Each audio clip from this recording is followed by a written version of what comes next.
I don't understand why people do that. You met some guy that you barely knew, and next thing you know, a complete stranger is living in your house. And in my day, you are the person that they used to do after school specials for.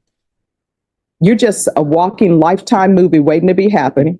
And you know what? Mom and I will sit and watch that Lifetime movie. And you know what we'd say? Oh, no, there's no way somebody would let a complete stranger who has no job move in with them. This can't be a true story.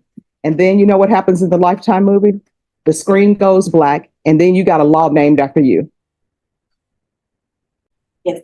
All right. And are you the same Bianca Aguilar who was placed on deferred adjudication in 2019 CR 10408 for the offense of possession of a controlled substance, penalty group 1, less than 1 gram, on February 24, 2021 for a term of 4 years? Is that you? All right. And do you plead true to violation of condition number 2 in that motion as well? And state, are you waiving all of the allegations? We are, Your Honor. Any objection? No, Judge. Did you understand in each cause number by pleading true to violation of condition number 1, court could find it true, grant the motion, find you guilty, sentence you up to 2 years in the state jail facility and up to $10,000 fine? Knowing that, do you still wish to plead true to violation of condition number 2 in each cause number? Then in each cause number, the court will find violation of condition number 2 true. Is there a proposed agreement? There is, Your Honor. We're asking that you adjudicate the defendant guilty, revoke her community supervision, and sentence her to 1 year in the state jail. All right. And is that what you're requesting? It is, Judge, and that the time be run concurrent, and she should have credit for time served in both cases.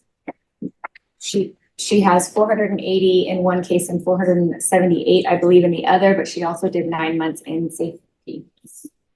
All right. So, and the cause number ending in 08, did she pay restitution to Waldo Castro? I guess not, Judge. Judge, if you just give me one moment. Sure. Judge, a amount of $99 for restitution was paid in 08. Okay. And was there any restitution to Gilbert Ramirez that was due? No, Judge, don't have to record that. All right. And what has she done on probation? Your Honor, she was in drug court and she was doing fairly well in drug court. She was a couple of weeks from actually graduating and she relapsed. She completed the dual diagnosis residential facility and she completed Safe P. You want to raise your right hand for me, please? Do you solemnly swear or affirm the testimony you give will be the truth and nothing but the truth, so help you God? All right, you can lower your hand, state your name for the record. Yeah. All right.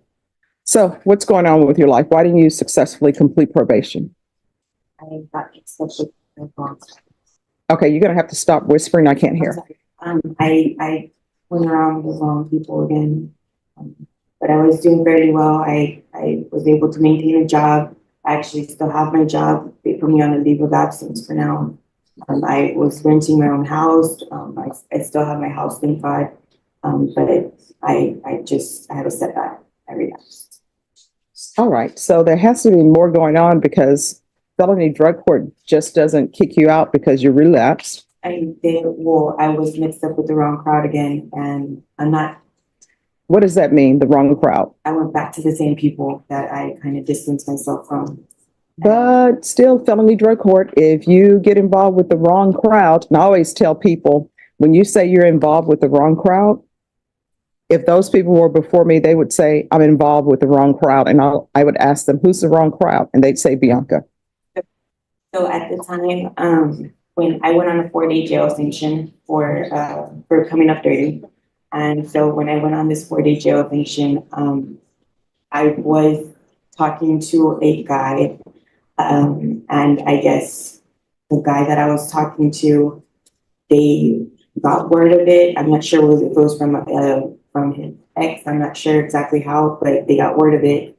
They, and I know Judge Glenn had kind of like, I guess he already knew his name and everything. He told me not to contact him, but he was staying at my house while I went to the 4-day jail sanction. So when I went to the 4-day jail sanction, I did contact him, and that's when they decided to terminate me. Well, what do you mean you did contact him? He's living with you. Yeah, he was living. Why is he living with you?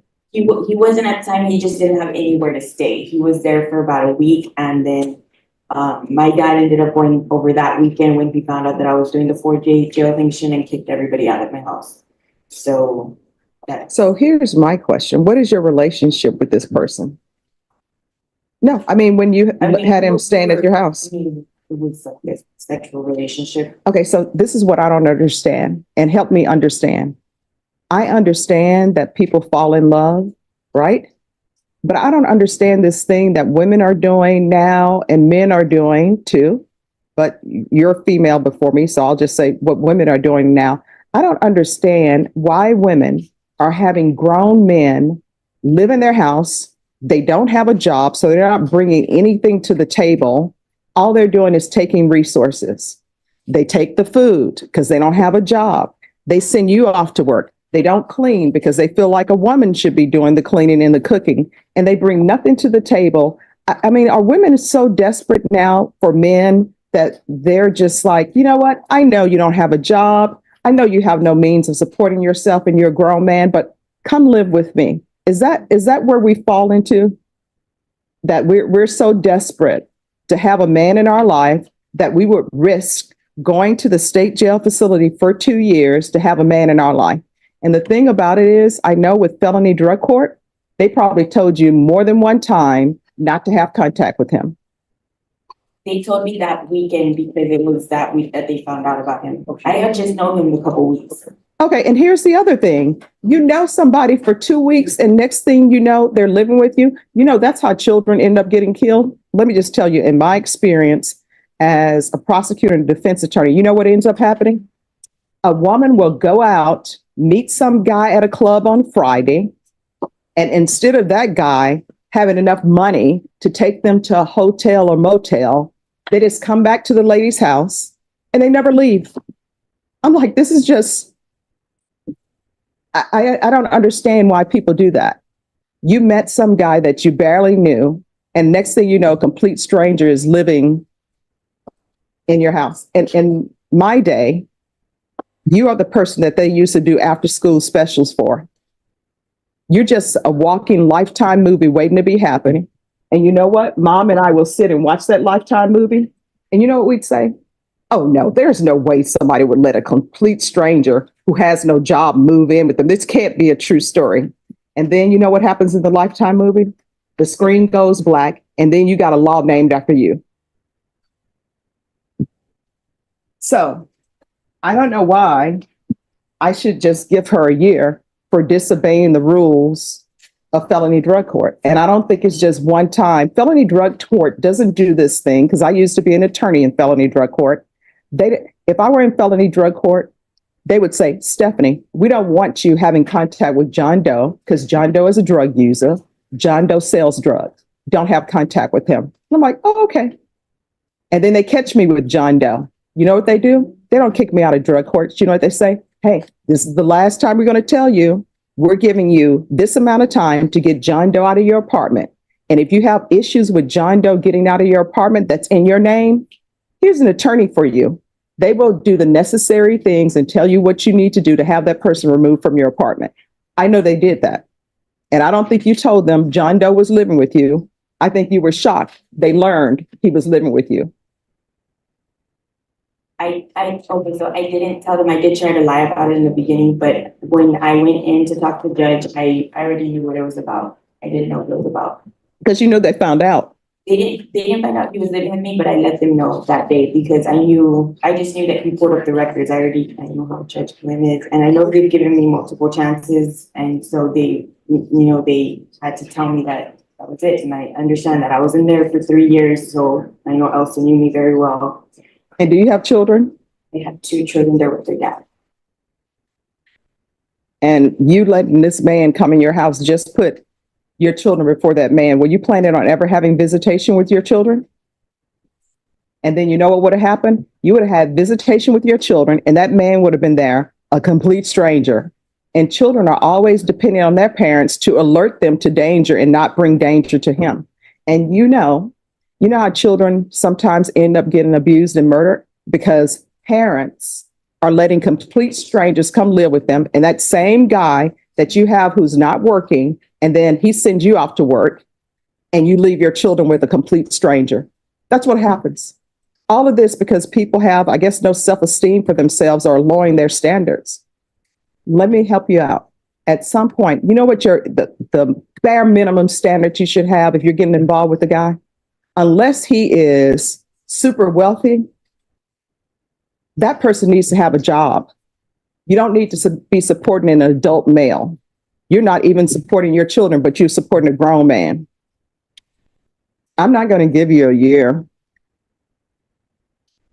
All right. I'm finding 2 true in each case. And I'm going to sentence you to 18 months in the state jail facility. Finding you guilty.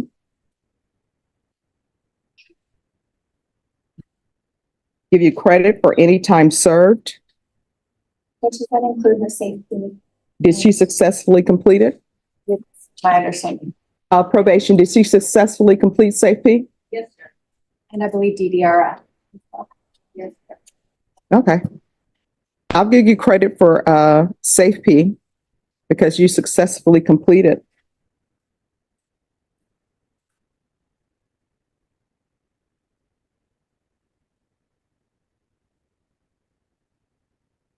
And I'll give you credit for DDRF. Did she successfully complete DDRF? Yes. All right, now I'll give you credit for that. Did you review in each case the trial court certification of defendant's rights to appeal with your attorney? Did you understand it and did you sign it? All right, because this is not a plea bargain agreement, you do have a limited right to appeal.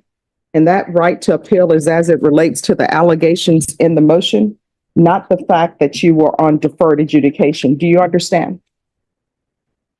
All right, we can go off the record. Here's the thing. You are an adult. If you want to do silly things and risk your life by moving in complete strangers in your house, you can do that. But the problem is when you have children, then children end up with complete strangers.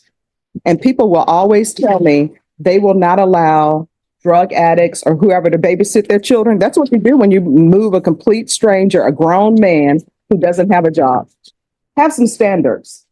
And don't go past those standards. And don't ever let complete strangers come and live in your apartment. You understand? All right, good luck to you, okay? And when you get out, if you still have issues and you want some help with drug treatment, you can always come back to court. And I'll find a place for you, okay?